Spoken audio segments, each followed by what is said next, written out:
Baik, Assalamualaikum Ustaz. Saya Puan Suhana. Saya nak bertanya, bolehkah wanita yang sedang mengandung sudah 9 bulan mengerjakan solat secara duduk disebabkan keadaan perut yang berat dan sakit? Jadi kalau demikian duduklah. Kalau dah kata tak boleh bangun, bergerak pun sakit, rukuk pun sakit, dah tak larat dah, mungkin kandungan dia terlalu besar sangat, tak boleh dah, maka harus pada masa itu mengikut keadaannya. Okey? Mengikut. Mungkin pada waktu takbiratul ihram dia berdiri, sebab dia mampu lagi berjalan, dia boleh berjalan lagi.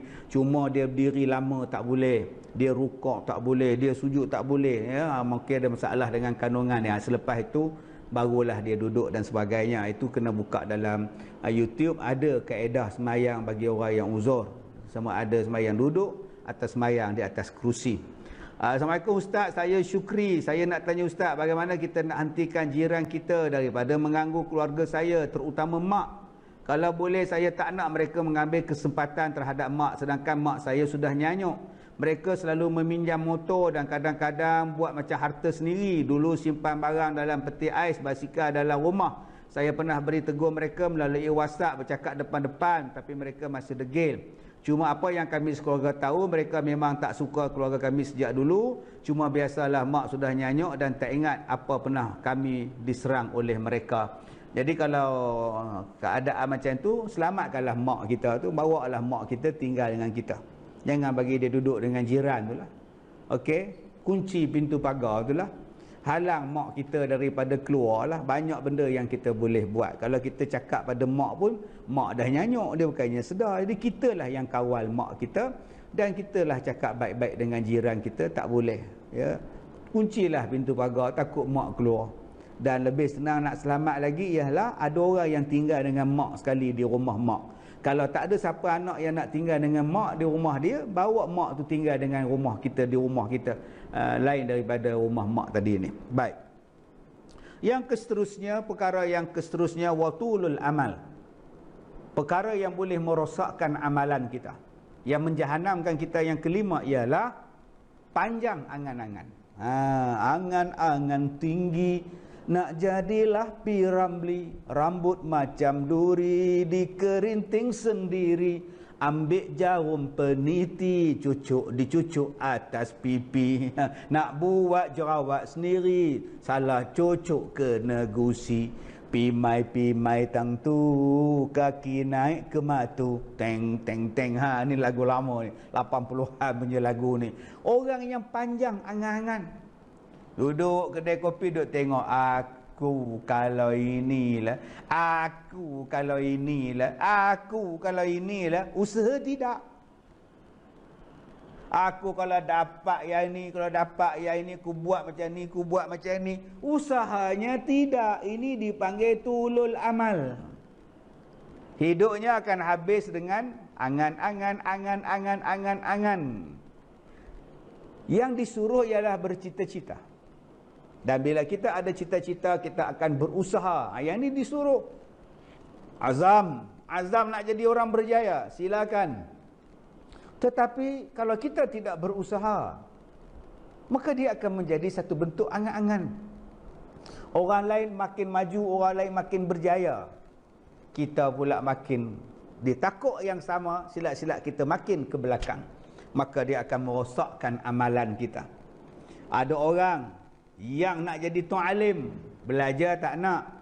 Ada orang nak jadi tok guru, belajar tak nak. Mai duk bercakap je, ilmu tak ada. Ini pun penyakit yang boleh sampai kepada kita, tuan-tuan. Akhirnya kita mengajar orang tanpa ada ilmu. Ilmu nak dapat dengan usaha. Ilmu nak dapat dengan panjang masa, bukan boleh dengan masa yang pendek. Apatah lagi ilmu yang dapat konon-kononnya hanya daripada mimpi saja, ataupun ilmu yang hanya dapat dengan main agak-agak saja. Itu jauh daripada ilmu, tuan-tuan.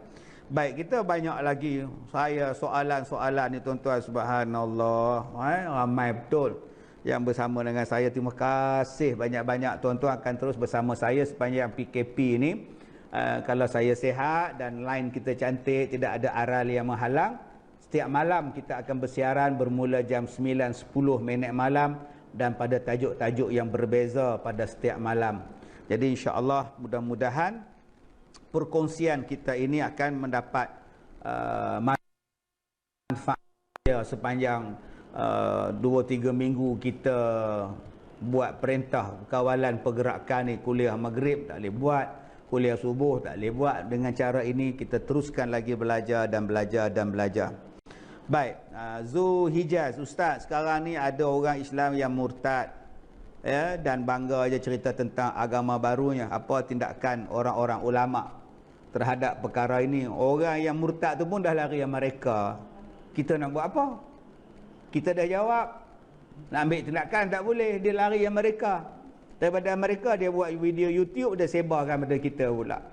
Inilah penyakit dia. Sekarang yang kita boleh buat dulu, fa'arid an zikri rabbina. Okay, fa'arid an zikrina. Tinggalkan mereka ni. Jangan peduli mereka ni. Kalau kita layan, kita sakit hati.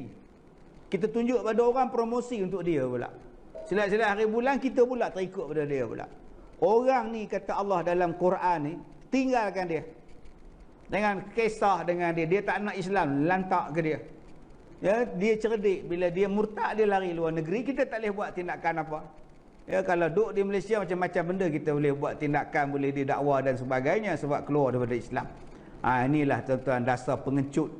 Ya, melalak dalam YouTube, bila cakap seorang-seorang dia tanya dia tak faham, dia tanya dia tak faham, masuk agama lain. Ini pun penyakit juga. Dia kita dah jawab, ulama-ulama kita pun dah jawab. Tapi itulah yang berlaku, dia pun kita boleh buat tuan-tuan. Baik, Assalamualaikum Kak Dalil. Ustaz dah sihat, seronok dengar suara Ustaz. Alhamdulillah, terima kasih. Baik. Kemudian semoga Allah lindungi kita semua. Mama Yusri, Fauziah is watching. Baik. Kemudian Anwar Sidik, apa pandangan Ustaz sekiranya bos di office terang-terang sindir aib staf di hadapan staf yang lain? Apa pandangan Ustaz? Kita ada office, bos staf masuk bilik, bos kan cantik. Kita ada bilik, ada aircon, ada sofa lagi bilik bos kak. Tak boleh cakap slow talk ke? Janganlah ya, sebab kita ni tak ada staff, kita pun tak jadi bos. Seronok ke jadi bos orang-seorang tak ada staff? Tak seronok kan? Kalau gitu kita perlukan staff. Ya, mungkin dia ada kesalahan, dia ada kesilapan, tapi kita tunjuk, kita ajar, jangan sampai dia rendah diri di hadapan yang lain. Dan yang terakhirnya tuan-tuan, benda yang boleh merosakkan amalan kita ialah wazalimu la yantahi. Orang yang melakukan kezaliman dan tidak menghentikan kezaliman dia. Yang inilah yang merosakkan amalan kita. Yang inilah yang boleh merosakkan perbuatan-perbuatan amalan yang baik yang telah kita buat. Saya sebagai seorang suami buat zalim pada isteri, amalan rosak. Jaga. Okey, kadang-kadang kita ni yang jadi ketua di pejabat, kita buat tindakan yang zalim, tak adil kepada sama-sama staf. Tambah sekarang ni musim cuti ni, orang suruh cuti tapi ada staf yang kena kerja. Kalau staf yang kena kerja, bagilah adil pada yang lain. Jangan seorang yang disuruh sana, suruh sini, yang lain tak buat kerja. Tak naklah macam tu. Buatlah penggiliran kerja yang betul. Buatlah penggiliran sistem kerja yang betul. Janganlah kita menekan orang, tambah-tambah orang yang kita tekan tu pula mungkin tak kahwin lagi. Engkau lah, engkau tak ada suami, anak pun tak ada, engkau lah buat. Kita orang ni anak ada, suami ada, isteri ada, payah. Nampak?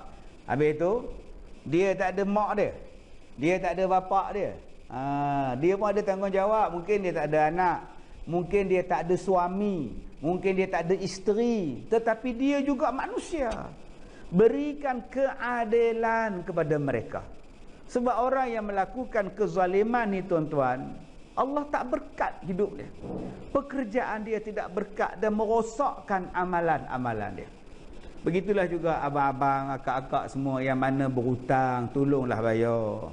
Janganlah tak dibayarnya hutang, kita buat zalim kepada orang.